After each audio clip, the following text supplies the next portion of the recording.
When we think of cowboys, we most likely imagine a white man atop a horse. This is largely because media representation of cowboys are saturated with white cowboys. Actors like Clint Eastwood are the face of cowboy culture in cinema. Author Philip Durham writes, "The black cowboys were on the range in considerable numbers, and doing a credible job is, as has been pointed out, a historical fact. Despite it being proven that black cowboys existed, we rarely think of them. This is largely because black cowboys are never portrayed in the media." Again, Durham supports this assertion. The black man was part of the spirit of the West, but he is not included in its fiction. In recent years, there have been attempts to introduce the black cowboy to the media.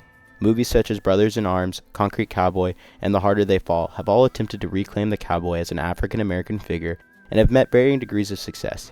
I think this varied success occurs because these movies are very direct with their take on the black cowboy. Moviegoers are told before even seeing these movies that they are going to see a black cowboy. That being said, in 2022, a movie was able to successfully reclaim the black cowboy's role in fiction. That movie was Nope. In Nope, Jordan Peele does not tell viewers they are going to see a movie about a black cowboy. Instead, he imbues his movie with Western tropes to create a black cowboy story. Plenty of moments from Nope stand out to me, but I believe a single frame from the film represents Peele's creation of the black cowboy.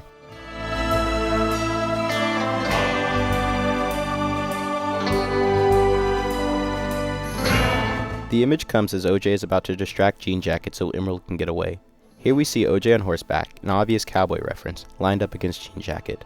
This shot is framed very similarly to a famous image from the western Once Upon a Time in the West. In both images, we have the villain looming large over our hero.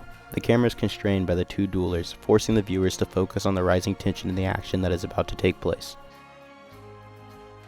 In Peele's duel, the characters who are preparing to fight have both been carefully developed to fit into the classic Western features of good and bad. Let's first look at OJ, our protagonist, the black cowboy. In writing on the overlap of film noir and westerns, Edward Riccia writes, "The gunfighter is isolated, physically, socially, and psychologically." When thinking about OJ, he fits into the cowboy isolation model almost perfectly. Physically, OJ is isolated in the mountains with his closest neighbor being Jupe. In this moment, OJ is also physically isolated as Jean Jacket stands between him and his sister Emerald. Socially, OJ appears isolated throughout the movie. He can't speak to the film crew in the beginning of the movie, he doesn't want to have Angel around bothering him. His one real social connection appears to be his sister, and at times that appears strained. Finally, OJ has become psychologically isolated since the death of his father. Possibly OJ's closest connection in the entire movie is killed in the first few minutes. This causes him to withdraw himself from the rest of the world, taking interest only in taking care of the Haywood's ranch. Peele fits OJ into the isolation model of a cowboy, but this ultimately isn't what makes OJ the black cowboy. We know the gunfighter is on the side of justice and order, and of course it can be said he fights for these things, but what he defends, at bottom, is the purity of his own image, in fact, his honor. OJ fights for his family's own image and honor is what makes him the black cowboy. He doesn't want to give up the farm that has been in his family for generations, so he's willing to risk his life to get the Oprah shot. He's willing to risk his life to save his sisters. He is willing to risk his life to make his father's death have meaning. OJ, even in his isolated state, fights for his family's honor, which ultimately makes him the black cowboy. But every cowboy needs a villain.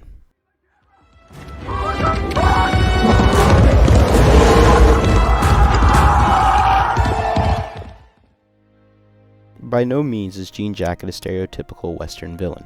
The stereotypical Western villain symbolizes all evil, and certainly it appears that Jean Jacket is evil, but this is just a misguided interpretation of the character. Jean Jacket is a wild animal fending for its life.